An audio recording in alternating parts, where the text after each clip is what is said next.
class, magsisitting arrangement tayo, okay? Scarlett, tumabi ka kay Cheska. Sige po, ma'am.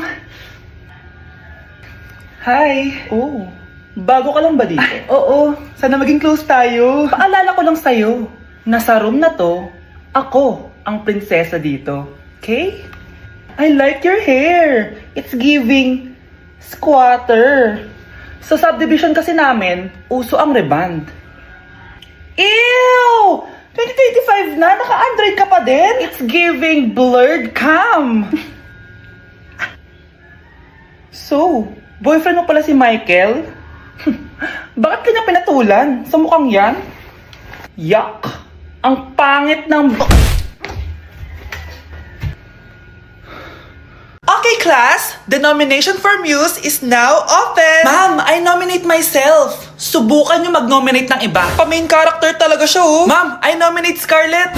Hala, maglalaban sila. Ooh, ang dalawang magkaribal. Ay, nako. For sure, mananalo ako. Let's fight fair and square. Okay, we have 2 candidates. Unang tanong, anong meron sa inyo na wala sa kalaban nyo? Ang bagay na meron ako at wala siya ay yung mga mansyon namin. Mamahalin namin na sasakyan, mga luxury bags, for sure wala siya nun. Ang bagay na meron ako at wala siya ay ang mga taong nagmamahal at sumusuporta sa akin. My family, my friends. Walang kwenta ang yaman kung walang nagmamahal sa'yo. Oh, burn! For my final question, bakit ikaw ang deserving maging muse? Obvious naman, di ba? Maganda ako, sexy ako. Ano pa bang hahanapin niyo sa akin? I believe that being a muse is being a good role model. I am confidently beautiful to show the classroom, the school rather, that I have what it takes to be a good role model. And I thank you. We love you, Scarlett! Itaas ang kamay kung boto kay Cheska.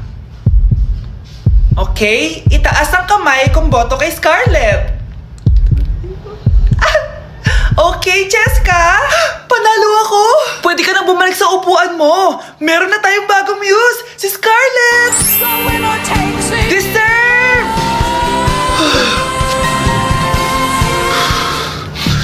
Hello? May ipapatumba ako sa'yo. Okay, class. Magdi-discuss ako. Makinig kayo sa akin, ha? Oh, grabe. Ang ganda ko talaga.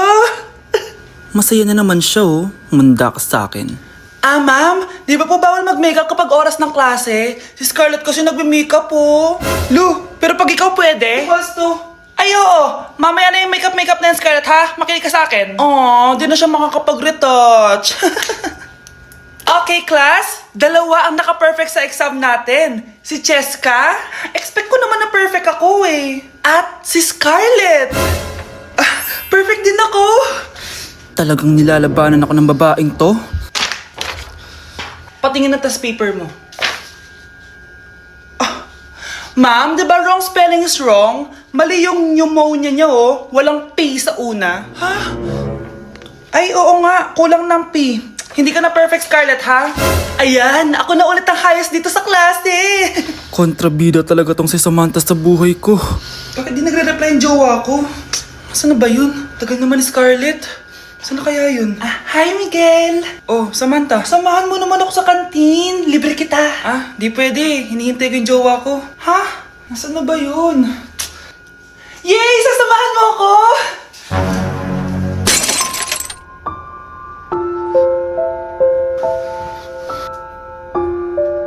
Ha? Wala naman ako sinabi! Scarlett? Mainis ka lang, dapat lang sa'yo. Lahat na lang kinukuha sa akin ni Samantha. Ibubunyag ko na yung sikreto ng pamilya niyo.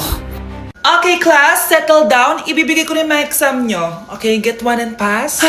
Ma'am, sorry I'm late. Class, ano sabi ko kapag late na dumating? Hindi po mag-e-exam. Tama! So, bawal ka na mag-exam, Scarlett. Hi, ma'am. Nandito na ako. Medyo na-traffic eh. Oh, Cheska, buti nakahabol ka. Oh, eto. Pinag-reserve ko to ng test paper. Mag-exam ka na. Thank you, ma'am. Lo, ang unfair. Bakit si Cheska pwede mag-exam kahit late? Iba kasi si Cheska. Hindi mo siya kagaya. Okay, class. Nag-gets nyo ba yung lesson? Naiihi ako. Ma'am, may I go to the CR? Kita mo nag-lesson ako, di ba? Makakahintay ang ihi mo. Tapos kapag bumagsak, magreklamo. Ma'am, pwede ba ako mag-CR? Sure, Cheska. Umihi ka na. Take your time, ha? Yay! Thank you, ma'am. Ma'am, may favoritism ka. Kapag si Cheska, pwede. Ano ba meron sa kanya? Basta. Pwede ba? Huwag kang bastos. Nag-discuss ako, di ba? Okay, class. Next topic.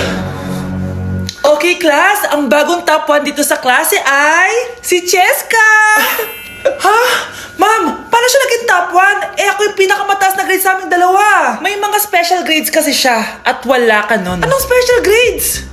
Ah, yan ba yung pagbibigay sa'yo ng pera ng magulang ni Cheska? Kaya siguro favorite mo siya. Anong pinagsasabi mo, Scarlett? Alam ko namang mahirap tanggapin na natalo kita.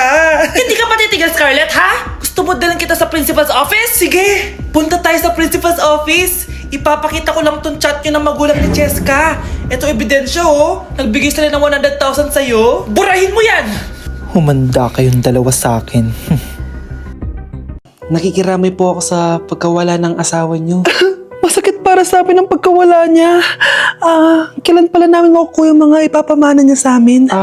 Ipaprocess pa po namin yun, ma'am. I-update na lang po namin kayo. Sige po, attorney. Sakit ng pagkawala niya. Nay, tignan mo, may medal ako. Ano namang paki ko dyan? Di ka ba proud sa akin? Hindi. At wala akong paki sa'yo. Iniwan ka na ng tatay mo, di ba?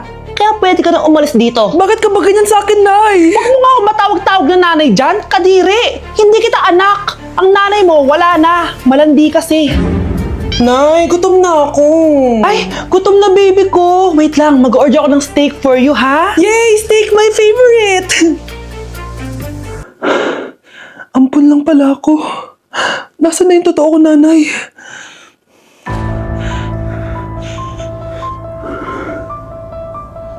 Tulog sila.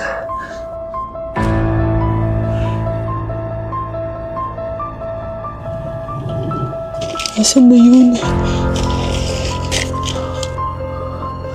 Ito ba si nanay? Sino ba ito tumatawag na to?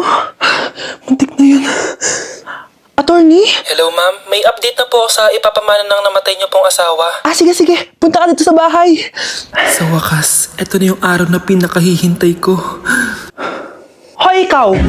Pag dumating dito si attorney, magtago ka. Hindi niya pwede malaman na may isa pang anak ang asawa ko.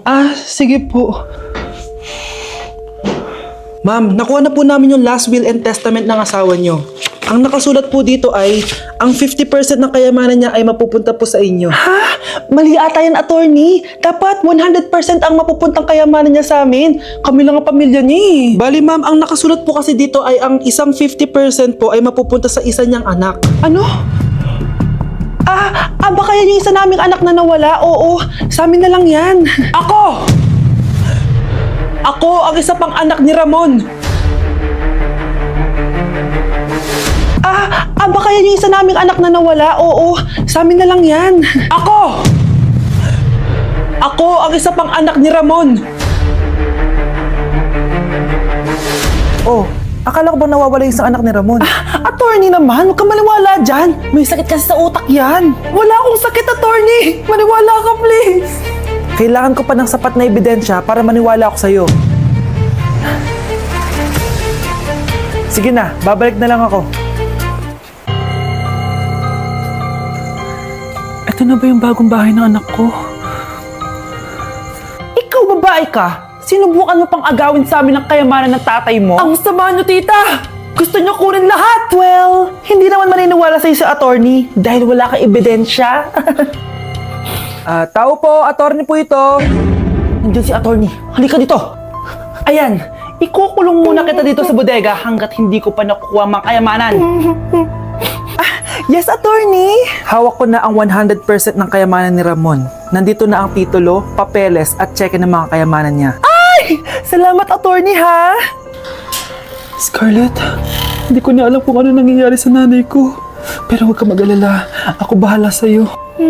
Kailangan na matigil tong pinagagawa ni nanay. Tao po. Sino ka? Ako po yung nanay ni Scarlett, yung anak din ni Ramon. Totoo ba to? Pinagsasabi mong babae ka? Kami lang ang pamilya ni Ramon. Attorney, huwag ka magpaniwala dyan. Peke yan. Hindi to peke. Pwede mo ipacheck to sa attorney. Kaya ilabas mo na siya. Kinulong po ni nanay si Scarlett sa bodega. Ha? Anak?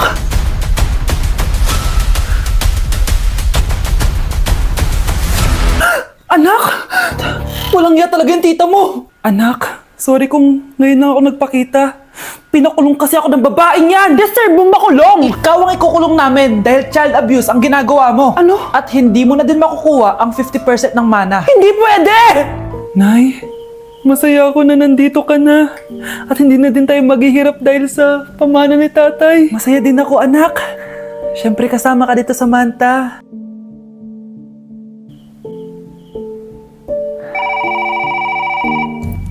Ano ba? Bakit tawag ka ng tawag, ha? Oo, wala silang kaalam-alam. Sige na, baka mahuli pa tayo. Sa wakas, sa atin na ang mana. Maghahati tayo dito. Palayasin mo na yung mga batang yun, ha? Ako bahala. Ang galing talaga natin magpanggap, Dave. Mga anak, aalis na tayo dito sa bahay. Nilipat tayo sa mas malaking bahay. O eto, mga gamit nyo, inimpake ko na. Talaga, Nay? Scarlett, huwag ka maniwala dyan. Nagpapanggap lang yung nanay mo. Samantha, ano yung mga pinagsasabi mo? Magjowa sila ni attorney. Sinet up nila tayo. Ganyan ba ang ugali mo, Samantha? Kaparehas ng nanay mong sinungaling? Samantha, ano ba? Kung ayaw mo sumama, edi wag. Sige! Kung totoong anak mo talaga si Scarlett, saan at kailan mo siya ipinanganak? Ang dali naman yan! Eh di sa Manila. Pinanganak ako sa ibang bansa. Hindi ikaw ang nanay ko. Ay, oo nga pala, sa ibang bansa pala. Sorry, nakalimutan ko. Ang dami namang drama. Total, nasa amin na ang mana. Umalis na kayong dalawa. Kung ayaw niyong pati kayo, ipakulong ko. Kung meron mang makukulong, kayong dalawa yon. Salamat sa pagtawag, Samantha. Inaaresto kita, attorney, sa kasong panloloko. Palpak ka talaga! Naisahan niyo ako ngayon, ha? Hindi pa ako tapos sa inyo. Talagang sinira mo yung sarili mo, attorney, para sa pera. At ang dami mo na palang naloko. Samantha, wag na tayo maghiwalay, please. Oo, Scarlett. Dito lang ako palagi sa tabi mo. Kayong dalawa, mag-ingat kayo palagi, ha? Gamitin niyo na maayos sa pamana ng tatay niyo. Salamat po.